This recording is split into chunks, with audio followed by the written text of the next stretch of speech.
ஞானியின் மறைவிற்கு முதலமைச்சர் பழனிசாமி, எதிர்க்கட்சித் தலைவர் மு.க.ஸ்டாலின் உள்ளிட்ட அரசியல் தலைவர்கள் இரங்கல் தெரிவித்துள்ளனர். எழுத்தாளர்கள், பத்திரிகையாளர்கள், திரையுலகினர் மற்றும் பொதுமக்கள் அவரது உடலுக்கு நேரில் அஞ்சலி செலுத்தினர்.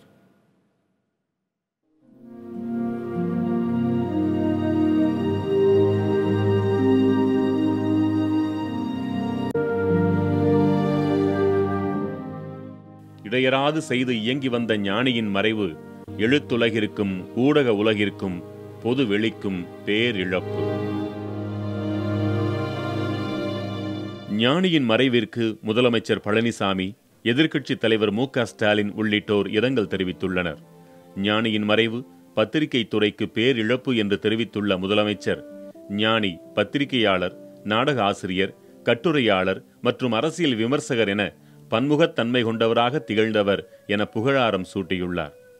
தனித்துவமான அரசியல் மற்றும் சமூக பார்வையுடன் கட்டுரைகளை படைத்த ஞானி, பத்திரிகை, நாடகம், தொலைக்காட்சி, இணையதளம் என பல தளங்களில் கவனம் செலுத்தியவர் என்று மு.க.ஸ்டாலின் புகழாரம் சூட்டியுள்ளார்.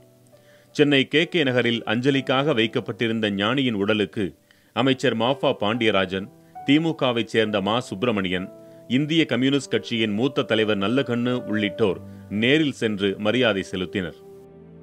தொல் திருமாவளவன், கி. வீரமணி, ஓய்வு பெற்ற நீதிபதி சந்துரு, பழ நெடுமாறன், பபாசி வைரவன், நடிகர்கள் ரஜினிகாந்த், நாசர், பார்த்திபன், எஸ். ராமகிருஷ்ணன், பிரபஞ்சன் உள்ளிட்ட எழுத்தாளர்கள், பத்திரிகையாளர்கள் என பலரும் ஞானியின் உடலுக்கு அஞ்சலி செலுத்தினர். ட்விட்டரில் தனது இரங்கலை பதிவிட்டுள்ள நடிகர் கமல்ஹாசன், ஞானியின் உடல் தானம் போற்றுதலுக்குரியது என்றும் அவரது உடல் தானத்திற்கு சடங்குகள் தடையாகாமல் அனுமதித்த குடும்பத்தினரை சிரம் தாழ்த்தி வணங்குவதாகவும் தெரிவித்துள்ளார்.